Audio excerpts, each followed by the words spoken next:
Praise the Lord. இயேசுவின் ரத்தம் ஜெயம். தினமும் இயேசு நிகழ்ச்சிக்கு உங்களை கர்த்தராகிய இயேசு கிறிஸ்துவின் நாமத்தில் வரவேற்கிறேன். செய்தியின் தலைப்பு, உங்களது வாழ்வே நற்செய்தி. சுவிசேஷம். ஆதார வசனம் அப்போஸ்தலர் 1:5. ஆகையால் நீங்கள் எருசலேமை விட்டு போகாமல் என்னிடத்தில் கேள்விப்பட்ட பிதாவின் வாக்குத்தத்தம் நிறைவேற காத்திருங்கள் என்று கட்டளையிட்டார். நான் எந்த இடத்தில் சொன்னேனோ அங்கிருங்க, விட்டு போயிராதீர்கள், காத்திருங்கள். கிறிஸ்துவினுடைய மக்களே, மேற்கண்ட வாக்கியத்தை இடம், பொருள், காலம் நீங்கள் அறிந்ததே. இருப்பினும் நான் ஞாபகப்படுத்துகிறேன். இயேசு கல்வாரியின் பாடுகளுக்கு பின் 40 நாட்கள் அப்போஸ்தலருக்கு தரிசனமாகி உயிர்ப்பிக்கப்பட்ட பின் தேவனுடைய ராஜ்யத்துக்குரியவைகளை அவருடைய பேசி அநேகம் தெளிவான திருஷ்டாந்தங்களினாலே அவர்களுக்கு தம்மை உயிரோடு இருக்கிறவராக காண்பித்தார். தேவ திட்டம் முழுவதுமாக நிறைவேறிய காலம் சமீபித்து விட்டது. இவர்கள் யாவரையும் பரிசுத்த ஆவியினால் நிரப்பி அபிஷேகித்து ஊழியத்திற்கு அனுப்ப வேண்டும். மத்தேயு 28:19-20, மார்க்கு 16:15 குறிப்பிட்டுள்ளபடி இவர்களை அனுப்ப வேண்டும். சர்வ சிருஷ்டிக்கு சுவிசேஷத்தை பிரசங்கிக்க வேண்டும். இந்த பணிக்கு அவர்களை ஆயத்தப்படுத்திவிட்டு, நீங்கள் எருசலேமை விட்டு போக வேண்டாம், அங்கேயே காத்திருங்கள். பிதாவின் வாக்குத்தத்தத்தை என்னிடத்தில் நீங்கள் கேள்விப்பட்டிருக்கிறீர்கள், அது நிறைவேறும் வரை காத்திருங்கள் என்று சொன்னார்.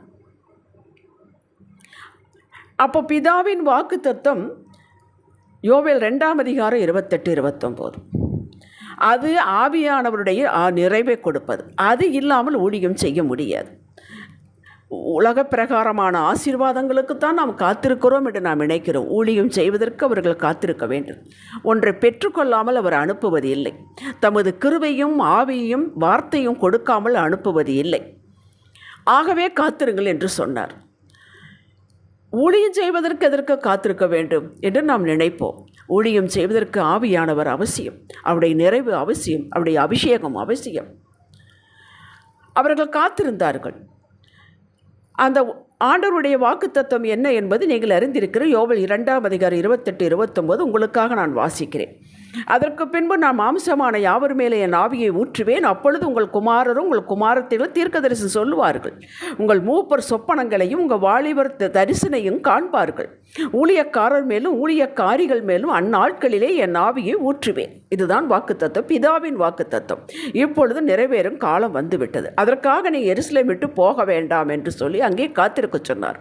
இந்த வாக்குத்தத்தம் நிறைவேற காத்திருங்கள் என்றார். நிறைவேறும் போது பரிசுத்த ஆவி உங்களிடத்தில் வரும்போது நீங்கள் பலனடைந்து பூமியின் கடைசி பரியந்தம் எனக்கு சாட்சிகளாயிருப்பீர்கள் என்றார். அதான் முதல் ஊழியம். சாட்சியாயிருப்பதுதான் ஊழியம், முதல் ஊழியம், அவசியமான ஊழியம். இது அப்போஸ்தலர் 1:8 பதிவு செய்யப்பட்டுள்ளது. பரிசுத்த ஆவியின் நிறைவை பெறும்போது முதலில் பலனடைவீர்கள், பின் உலகெங்கும் வென்று சுவிசேஷத்தை பிரசங்கிப்பீர்கள். ஆகையால் நீங்கள் எருசலேம் விட்டு போக வேண்டாம், காத்திருங்கள்னார். இதுதான் இவர்களுக்கு கிடைத்த கட்டளை. காத்திருங்கள், விட்டு போகாதீர்கள். எந்த இடத்தில் சொன்னாரோ அங்கேயே இருங்கள், காத்திருங்கள். 11 அப்போஸ்தலர்களும் ஸ்திரீகளும் இயேசுவின் தாய் சகோதரர்களோடு எருசலேமில் ஒரு மேல் வீட்டறையில் சேர்ந்தார்கள், தங்கினார்கள். எவ்வளவு நாட்கள் ஆகும் என்று அவர்கள் கேட்கவில்லை. எப்படி பரிசுத்த ஆவியால் நிரப்புவீர் கேட்கவில்லை. இதற்கு அடையாளம் என்ன கேட்கவில்லை. அந்த அளவிற்கு அவர்கள் முதிர்ச்சி அடைந்திருந்தார்கள். 10 நாட்களுக்கு பின் அத்தனை பேர்கள் மேலும் ஆவியை வந்து இறக்கினார். அதாவது பெந்தகொஸ்தே நாள், பஸ்கா பண்டிகைக்கு அப்புறம் வரக்கூடிய 50வது நாளுக்கு பேர் பெந்தகொஸ்தே நாள். ஊற்றப்பட்டால் நிறைவே பெற்றார்கள். அந்நிய பாஷையில் பேசி தேவனை மகிமைப்படுத்தினார்கள். அப்போஸ்தலர் 2:2 நேரம் எடுத்து வாசியுங்கள். இதனுடைய விளக்கத்தை நாம் காணலாம். இன்று ஆவியானவர் நம்மோடு இதை கொண்டு இடைபடுவது என்ன?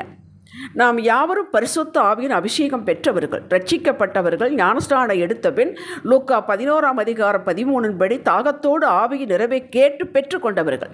அப்படி யாரும் இன்னும் கேட்காது பெற்றுக்கொள்ளாதவர்கள் இருந்தால் இன்று மண்டியிட்டு கேளுங்கள், வேறு ஒன்றும் வேண்டியதில்லை. அப்பா, என்னை பரிசுத்த ஆவியால் நிரப்புங்கள் என்று கேளுங்கள், நிரப்புவார். நாம் எல்லாரும் மேலும் ஆண்டவர் ஒரு கடமையை போட்டிருக்கிறார். அப்போஸ்தலர்களைப் போலவே ஒன்று சாட்சியாயிருக்க வேண்டும், 2வது சுவிசேஷத்தை பிரசங்கிக்க வேண்டும். சாட்சி இல்லாமல் பிரசங்கிக்க முடியாது. நமக்கு உள்ளே சாட்சி இல்லை என்றால் நாம் சொல்லுவது வெறும் வார்த்தையாகிவிடும். என்ன சாட்சி? இவர்கள் கர்த்தருடைய மக்கள், அவரது கட்டளையின்படி நடக்கிறவர்கள், தெய்வ பயம் கொண்டவர்கள், விசுவாசமுடையவர்கள், விசுவாசத்திலேயே ஆண்டவரிடமிருந்து பெற்றுக்கொள்கிறவர்கள். இவர்கள் ஜெபித்தால் அப்படியே நடக்கும். இவர்களை நாம் நம்பலாம். இப்படிப்பட்ட சாட்சி வேண்டும். இந்த சாட்சி முதல்ல குடும்பத்தில் ஆரம்பிக்க வேண்டும். குடும்பத்தில் கண்ணா பின்னாவென்று இருந்துவிட்டு வெளியே சாட்சி வேண்டும், பிரயோஜனம். அது உண்மையான சாட்சி அல்ல. குடும்பத்தில் இருக்க வேண்டும். குடும்பத்தில் பொறுமையை காட்ட வேண்டும். குடும்பத்தில் நம்முடைய சுவிசேஷனுடைய மகிமையை காட்ட வேண்டும். நம் ஆண்டவருடைய பிள்ளை என்பதை காட்ட வேண்டும். குடும்பத்தில் கர்த்தர் மகிமைப்பட வேண்டும் உங்கள் மூலமாக. பின் வேலை ஸ்தலம், உறவுகள், நட்புகள், அறிமுகமான வட்டாரங்களில் பேசப்பட வேண்டும். நல்லவன் என்று பேர் வாங்குவதற்கு நாள் ஆகும். இவர்கள் சாட்சி உள்ளவர்கள் என்று பேர் வாங்குவதற்கு நாள் ஆகும். இதுதான் நமது அறிமுகம். இரண்டாவது, சமயம் வாய்த்தாலும் வாய்க்காவிட்டாலும் ஜாக்கிரதையாக திருவசனத்தை பிரசங்கம் பண்ண என்ற கட்டளை 2 தீமோத்தேயு 4:2. நாம் யாவரும் எந்த நிலையில் இருந்தாலும் எந்த வயதில் இருந்தாலும் இதை செய்ய வேண்டும். எனக்கு பயமில்லை, எனக்கே பிரச்சனை, எனக்கே 1000 பிரச்சனை, இதை சொல்லக்கூடாது. அப்புறம் 2000 பிரச்சனை ஆகிவிடும். எத்தனை பிரச்சனைகள் இருந்தாலும் என்ன இருந்தாலும் நம்ம சுவிசேஷத்தை சொல்ல வேண்டும். சாட்சியாக வாழ்ந்து சுவிசேஷத்தை நிச்சயமாக மற்றவர்களுக்கு சொல்ல வேண்டும். இயேசுவை பற்றிய சகல காரியங்களும் சுவிசேஷம்தான். இதெல்லாம் பெரிய பெரிய பாஸ்டர்கள் செய்வார்கள், நமக்கில்லை, நம்மால் முடியாது என்ற சிந்தனையில் கூட எண்ணாதிருங்கள். நீங்கள் ரட்சிக்கப்பட்டவர் என்றால், ஆவியின் அபிஷேகம் பெற்றவர் என்றால் உங்கள் மேல் ஒரு கடமை உள்ளது. பால்யாங்கிச்சோ என்பவர்களை கேள்விப்பட்டிருப்பீர்கள். அவர் தென்கொரியா உலகத்திலேயே பெரிய சபையை ஸ்தாபித்து விட்டு போயிருக்கிறார். அவருக்கு யார் சொன்னது சுவிசேஷம்? ஒரு சின்ன ஹைஸ்கூல் ஸ்டூடெண்ட்டும் ஒரு மாணவி தான் சொன்னார். ரட்சிக்கப்பட்டார். 2 ராஜாக்கள் 5ஆம் அதிகாரம். நாகமான் சீரிய படைத்தலைவன். அவன் இஸ்ரேலில் இருந்த அடிமைகளை கொண்டு போகும்போது ஒரு இஸ்ரேல் பெண்ணை, அடிமை பெண்ணை தன் வீட்டு வேலைக்காக கொண்டு வைத்து கொண்டான். அந்த பெண்ணு தான் இவளுக்கு ஒரு சொல்கிறார், எங்கள் ஊருக்கு போங்க, இவருக்கு அந்த குஷ்டரோகம் நீங்கும் என்று. சுவிசேஷம், நல்ல செய்தி.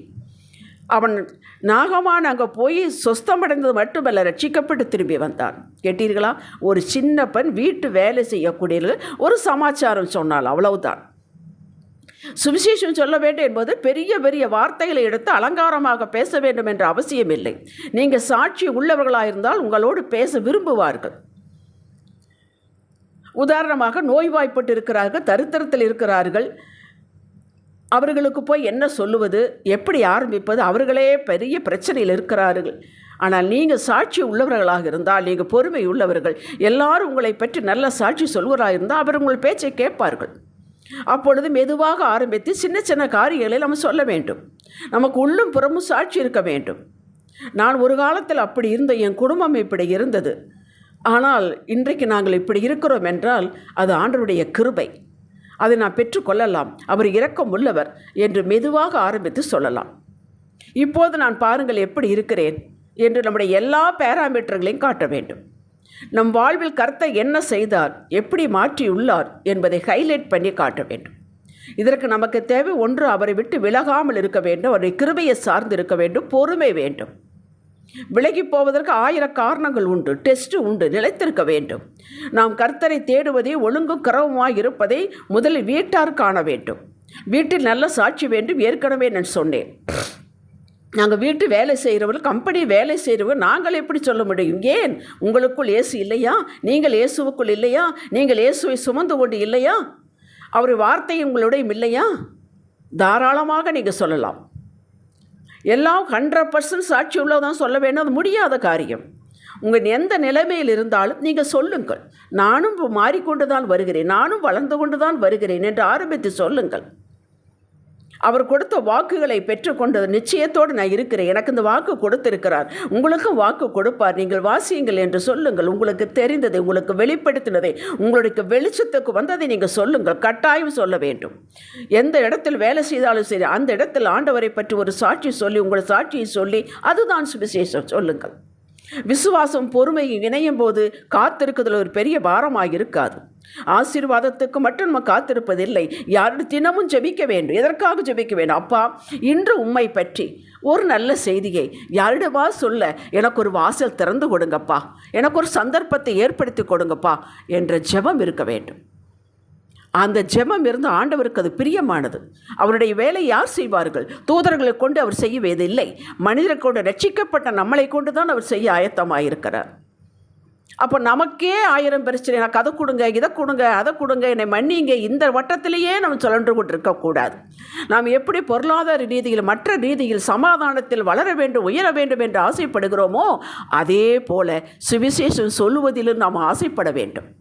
அதை ஆண்டவர் பார்க்கிறார். உங்கள் உள்ளத்தை அவர் வாசிக்கிறார். நான் வீட்டு வேலை தான் செய்கிறேன், நான் இந்த வேலை தான் செய்கிறேன், எந்த வேலை செய்தாலும் என்ன கர்த்தர் உங்களுக்குள் இல்லையா? அவருடைய வார்த்தை உங்களுக்குள் இல்லையா? ஒவ்வொன்றுக்கு ஒரு காலம் உண்டு. நாம் இதை சுதந்திரத்து கொண்டு நிலை பெற்று பெருமை வராதபடி, நிர்விசாரம் இல்லாதபடி, அழிந்து போகாதபடி கணிந்து விட்டோமா என்பது கர்த்தருக்குத்தான் தெரியும். ஆகையால் தினப்படி வேலையில் கர்த்தருக்கென்று செய்து அவரையே நம்பி மற்ற பிளான்கள் எல்லாம் அவர் என்ன சொல்கிறாரோ அதை ஒரே ஒரு பிளான், ஏ பிளான், அது ஆண்டவருடைய பிளான் என்பது உங்களுடைய வாழ்க்கையில் அவர்கள் காண வேண்டும். உங்களுடைய பேச்சு அவர்கள் கவனிக்கிறார்கள். உங்கள் சிந்தையை கர்த்தர் கவனிக்கிறார். உங்கள் செயல்களை மற்றவர்கள் பார்க்கிறார்கள். இவர்கள் பேச்சுக்கும் செயலுக்கும் சம்பந்தம் இல்லை என்று சாட்சி கெட்டுவிடக்கூடாது. இவர்கள் என்ன சொல்கிறார்கள் அதை செய்வார்கள், என்ன செய்ய விரும்புகிறார்களோ அதை மட்டும்தான் அவர்கள் பேசுவார்கள் என்ற சாட்சி இருக்க வேண்டும்.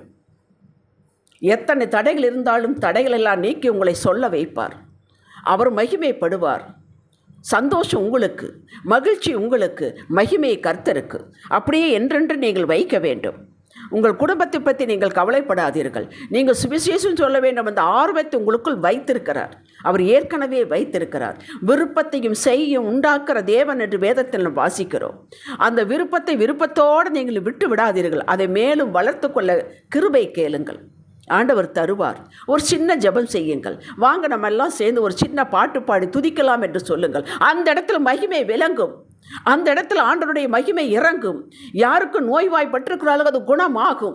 யாருக்கு ஒன்று புரியவில்லை, இருட்டாக இருக்கிறதோ வெளிச்சம் கிடைக்கும். வாங்கள் நாமெல்லாம் ஒன்று சேர்ந்து கொஞ்ச நேரம் துதிக்கலாம் ஆண்டவரை. ஒரு 5 நிமிஷம், ஒரு 10 நிமிஷம். பெரிய பெரிய காரியங்கள், பெரிய பெரிய மலைகளை, பர்வதங்களை இந்த வார்த்தை உடைக்கும். நீங்கள் அப்படி ஆயத்தமாக்கிக் கொள்ள வேண்டும். எனக்கே 1000 பிரச்சனை சொல்லாதீர்கள். நாம் இந்த பூமியிலே அழைக்கப்பட்ட நோக்கம், ரட்சிக்கப்பட்டது நோக்கம் மகிமையை சொல்வதற்காக, மகிமையை காட்டுவதற்காகத்தான். அது நம்மிடம் எதிர்பார்க்கிறார். நமக்கு அதை கொடுங்க, இதை கொடுங்க, அதை கொடுங்க, இதையே நிலையிலே நின்றுவிடக்கூடாது. எல்லாம் கொடுப்பார். சகலத்தையும் உங்களுக்கு கொடுப்பார். ஹல்லேலூயா. ஜெபிக்கலாம். தகப்பனே, நாங்கள் உமது கிருபையின் நிறைவை பெற்றவர்கள். எல்லாம் பெற்றிருக்கிறோம். ஆத்துமா பெற்றிருக்கிறோம், ஞானம் பெற்றிருக்கிறோம், ரட்சிப்பு பெற்றிருக்கிறோம், சரீரம் பெற்றிருக்கிறோம். இதை வைத்துக்கொண்டு உமக்காக நிற்க வேண்டும் ஆண்டவரே. நீர் எங்களுக்காக மரித்தீரே கர்த்தாவே. எங்களுடைய பாவங்களுக்காக நீர் அப்படி தொங்கினீரே ராஜா. உங்களுக்காக நாங்கள் நிற்க வேண்டும் ஆசைப்படுகிறோம். உதவி செய்யுங்க இயேசுவின் நாமத்தில் பிதாவே. இன்றைய சிந்தனைக்கு அடியான் ஆயத்தமாக இருக்கிறேன். தினமும் நற்செய்தி சொல்வதற்காக கர்த்தர் எந்த வாய்ப்பை, கதவை திறந்து கொடுக்கிறாரோ அதிலே பிரவேசிப்பேன். ஆவியானவர் என்னை வழி நடத்துவார். ஒரு நாளும் ஒரு நபருக்காவது உங்களுடைய மகிமையை, ஒரு சாட்சியை, ஏதாவது ஒன்றை நான் விதைத்து கொண்டே வருவேன். அதுதான் நான் உங்களுக்கு செய்யும் பிரதிபலன். நீர் எங்களிடம் எதிர்பார்க்கிறீர் கர்த்தாவே. ஆமேன். ஹல்லேலூயா.